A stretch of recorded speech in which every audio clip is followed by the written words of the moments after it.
வேத புஸ்தகத்தில் லூக்கா எழுதின சுவிசேஷம் 19ஆம் அதிகாரம் முதல் 3 வசனத்தை நான் வாசிக்கிறேன். இயேசு எரிகோவில் பிரவேசித்து அதன் வழியாக நடந்து போகையில் ஆயக்காரருக்கு தலைவனும் ஐஸ்வர்யவானுமாய் இருந்த சகீவ் எனப்பட்ட ஒரு மனுஷன் இயேசு எப்படிப்பட்டவரோ என்று அவரை பார்க்க வகை தேடினான். இயேசு எப்படிப்பட்டவர், அவரை அறிந்து கொள்ளணும். எல்லாரும் சொல்கிறாங்களே இயேசு இயேசுன்னே. அவர் அற்புதம் செய்கிறாரு, குருடருக்கு பார்வை கொடுக்கிறாரு, சப்பானியை நடக்க பண்ணுகிறார், ஜனங்களுக்கு அவர் அற்புதம் செய்கிறார், துக்கத்தை எல்லாம் மாற்றுகிறார்னு சொல்கிறாங்களே. இந்த இயேசுவை நானே பார்க்கணும், அவர் எப்படிப்பட்டவர் அப்படின்னு சொல்லி ஒரு பெரிய செல்வந்தன், பெரிய பதவியில் இருந்த மனிதன், அவனுக்கு ஒரு ஆசை வந்தது. அவரை பார்க்கணுன்னு ஓடி போகிறான். இயேசு அவனை பெயர் சொல்லி கூப்பிட்டு அவன் வீட்டில் நான் தங்கணும்னு சொல்லி அவனுக்கு ஒரு பெரிய ரட்சிப்பின் சந்தோஷத்தை கொடுத்தார். அதான் சரித்திரம், அது எழுதப்பட்டு இருக்கிறது. இந்த இயேசு எப்படிப்பட்டவர், நம்மை உண்டாக்கின கடவுள், இந்த உலகத்தை சிருஷ்டித்த தேவன் எப்படிப்பட்டவர். நமக்கு பல நம்பிக்கை இருக்கலாம். ஒருத்தர் சொன்னார் மனுஷன் குரங்குலேருந்து வந்தான். அது உன்னுடைய நம்பிக்கை, அது சரியான நம்பிக்கையாக இருக்க முடியும். அவங்களுக்கு ஒரு நம்பிக்கை இருக்கும், அதனால் அதுதான் சரி என்று நம்ப முடியாது. அது அவனுடைய புத்தியிலே வந்தது. ஆனால் மனிதன் தேவனால் விசேஷமாய் சிருஷ்டிக்கப்பட்டவன் என்று வேதம் சொல்லுகிறது. நான் குரங்கிலிருந்து வரவில்லை, என் தேவனால் விசேஷமாய் சிருஷ்டிக்கப்பட்டவன், உருவாக்கப்பட்டவன், அவருடைய சாயலை உண்டாக்க நான் அதை விசுவாசிக்கிறேன். அதனால் சந்தோஷமாக இருக்கிறேன்.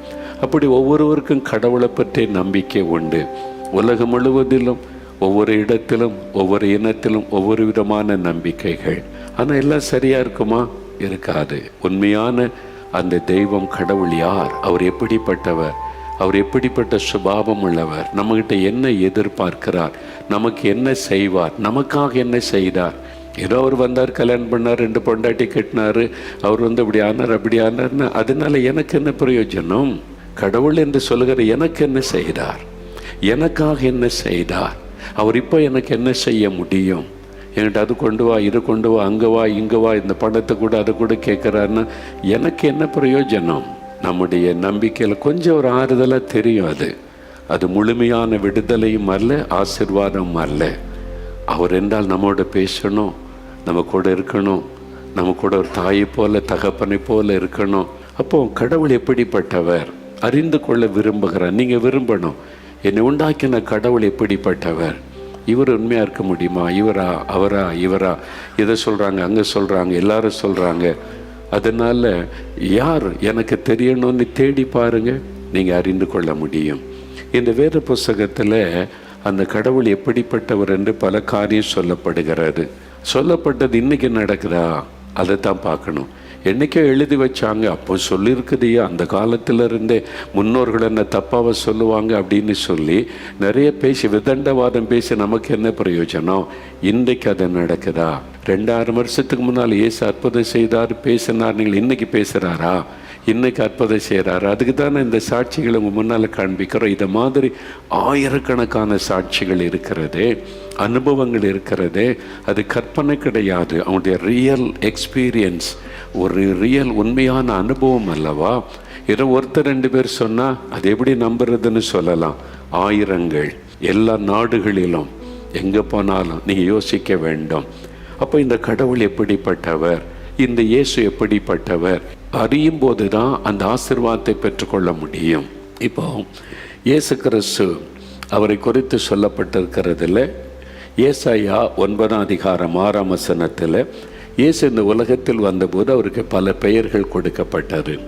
அதில் ஒன்று சமாதான பிரபு, அவர் அதிசயமானவர், ஆலோசனை கர்த்தா, வல்லமை உள்ள தேவன், நித்திய பிதா, சமாதான பிரபு, தி பிரின்ஸ் ஆஃப் பீஸ் என்று அவருக்கு ஒரு பெயர் சொல்லப்படுகிறது. கடவுளுக்கு பல பெயர்களை வேதத்தில் பார்க்க முடியும். அவர் சமாதானத்தின் தேவன், காட் ஆஃப் பீஸ் என்று சொல்லப்பட்டிருக்கிறாரு.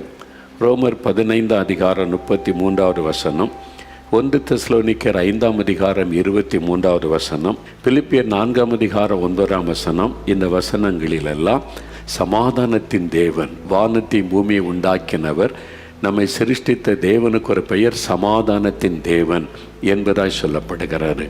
அந்த தேவன் இந்த உலகத்தில் மனிதனாய் அவதரித்தார். ஒளியாயிருக்கிறவர், வார்த்தையாயிருக்கிறவர், மனிதரால் பார்க்க முடியாத ஒரு தேவன் மனிதர்களை சந்திக்க ஒரு மனிதனாக இந்த உலகத்தில் அவர் இறங்கினார். அவருடைய தேவனுடைய குமாரன் என்று அழைக்கப்பட்டார். அவருக்கு கொடுக்கப்பட்ட பெயர்களில் ஒன்று சமாதான பிரபு, பிரின்ஸ் ஆஃப் பீஸ், சமாதானத்தின் தேவன். சமாதான பிரபுவாக உலகத்தில் வந்தார். எதற்காக? ஏன்னா மனிதனுக்குள்ளே சமாதானம் இல்லை. சமாதானம் பாதிக்கப்பட்ட மனிதர்கள் தான் இன்றைக்கு அதிகம். இன்றைக்கு உங்களுடைய உள்ளத்தில் சமாதானம் இருக்குதா? யோசித்து பாருங்கள். மெய்யான சமாதானம், அதாவது உண்மையான சமாதானம், தெய்வீக சமாதானம் இருக்குதான்னு யோசித்து பாருங்கள். இயேசு ஒரு காரியம் சொன்னார். இயேசுவை போல இப்படி ஒரு வார்த்தை யாரும் சொன்னது இல்லை, சொல்லவும் முடியாது. யோவான் எழுதின சுவிசேஷம் 14ஆம் அதிகாரம் 27வது வசனம். சமாதானத்தை உங்களுக்கு நான் வைத்து போகிறேன், என்னுடைய சமாதானத்தை உங்களுக்கு தருகிறேன். உலகம் கொடுக்கிற பிரகாரம் நான் கொடுப்பது இல்லை. உங்கள் இருதயம் கலங்காமலும் பயப்படாமலும் இருப்பதாக. இந்த மாதிரி யாராவது சொல்லியிருக்கிறாங்களா? எத்தனையோ அவதாரங்களை குறித்து கேள்விப்படுறோமே. மனிதர்கள் மேலே அக்கறையோட கூட மனிதர்களை பார்த்து இப்படி சொன்ன ஒரு கடவுளை நீங்கள் பார்த்துருக்கீங்களா? நீங்கள் யோசிங்க. அப்போ ஆண்டவர் சொல்லுகிறார், சமாதானத்தை உங்களுக்கு வைத்து போகிறேன் பிள்ளைகளே, என்னுடைய சமாதானத்தை தர. அப்படின்னா என்ன அர்த்தம்? நான் கடவுள், நான் வானத்தை பூமி உண்டாக்கின தேவன், எனக்குள் இருப்பது தேவ சமாதானம், டிவைன் பீஸ். அந்த சமாதானத்தை உங்களுக்கு நான் தருகிறேன். அந்த சமாதானம் என்ன? உலகம் கொடுக்கிற பிரகாரம் கொடுப்பதில்லை. உலகத்தில் ஒரு சமாதானம் சொல்லுவாங்க. எப்போ ஒரு வெற்றி வந்துட்டா ஒரு சமாதானம் வரும். அப்புறம் ஒரு வியாபாரத்தில் லாபம் வந்துட்டா ஒரு சமாதானம் வரும்.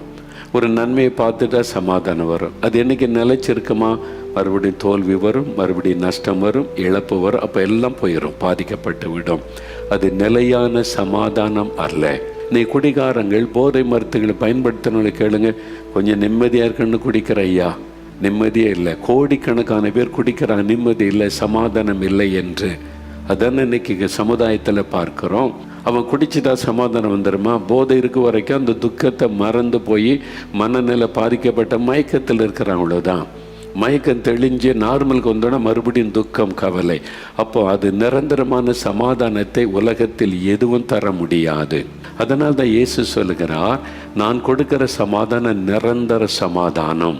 நம்மை சுற்றிலும் பாடுகள், பிரச்சனை, வேதனை, நெருக்கம், எத்தனை உபத்திரவங்கள் வந்தாலும் ஆண்டவர் கொடுக்கிற சமாதானத்தை பாதிக்கவே முடியாது. டிவைன் பீஸ் என்பது எவ்வளோ பிரச்சனை நடந்தாலும் பாதிக்காது. இப்போ நீங்கள் பார்க்குறீங்களே, என்னை பற்றி என்னெல்லாம் பேசுகிறான், வீடியோவில் பேசுகிறான், திட்டுறான், ஏசுகிறான். அது மாதிரி நிறைய காரியம் நடக்குது. பொய்யான குற்றச்சாட்டு சொல்கிறான், கேவலமாலாம் பேசுகிறான்.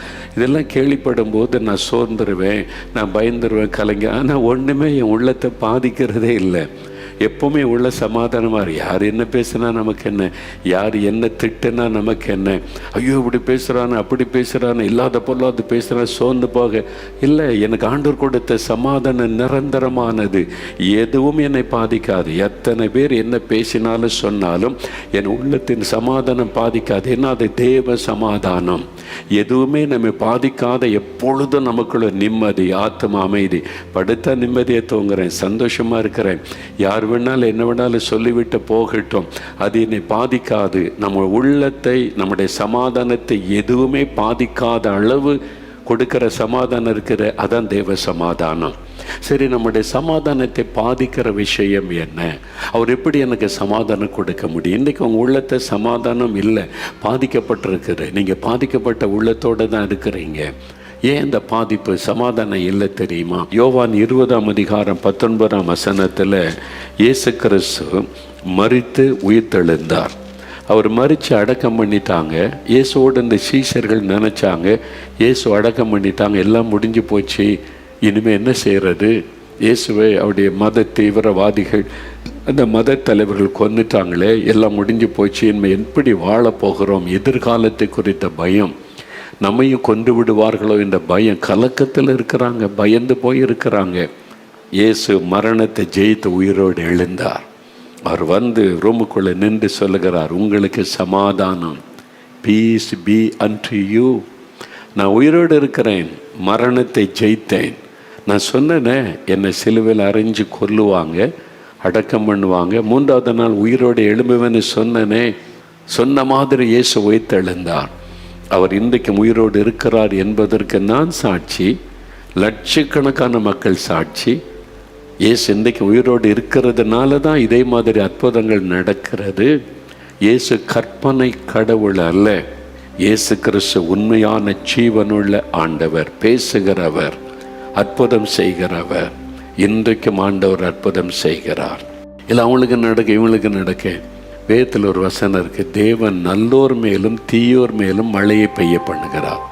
ஒரு மழை பெய்யும் போது நல்லவங்க வயலில் மட்டுமே பெய்யும்?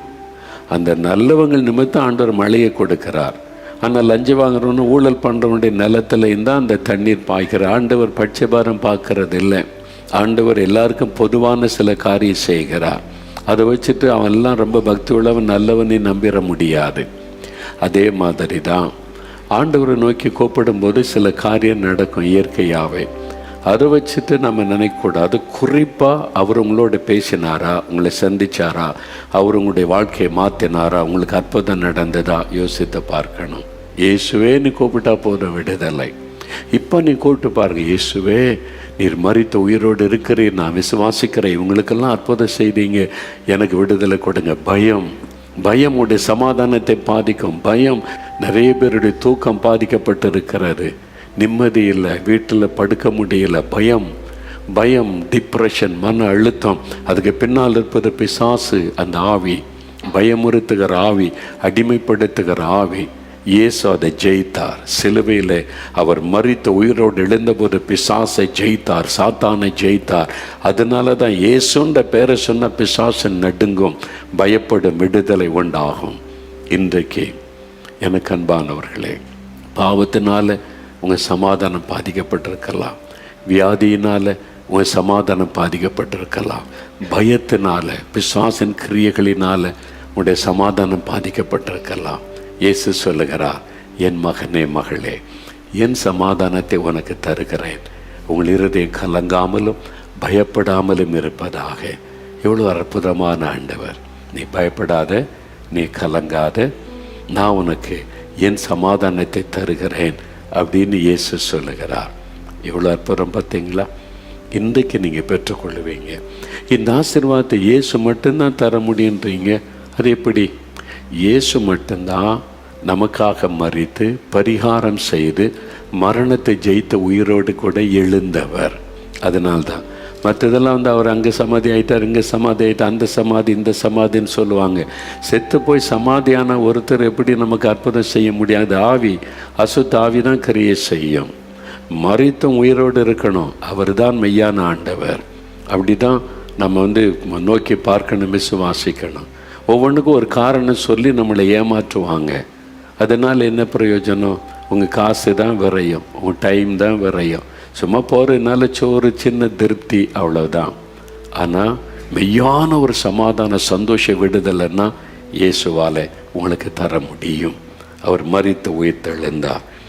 ஏன் தெரியுமா?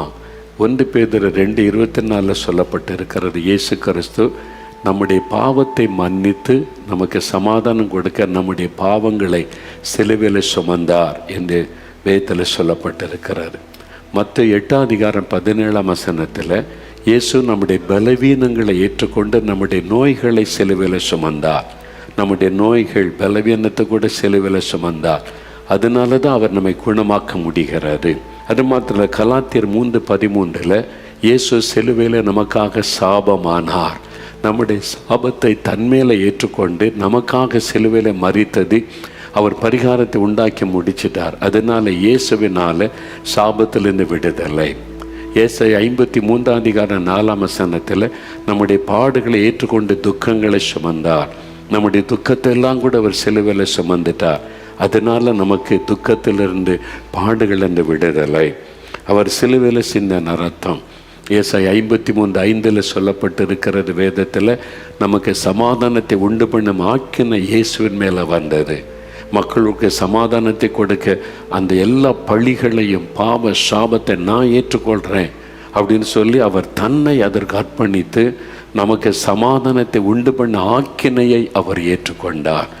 அதனால தான் கலாத்தியர் 1:20 சொல்லப்பட்டிருக்கிறது, இயேசு கிறிஸ்து சிலுவையில் சிந்தின இரத்தத்தினாலே நமக்கு சமாதானத்தை உண்டு பண்ணினார். அந்த இரத்தத்தின் புண்ணியத்தினால நமக்கு சமாதானம். அதனால் இன்றைக்கு உங்களுக்கு சமாதானம் தேவை. சமாதானம் பாதிக்கப்பட்டு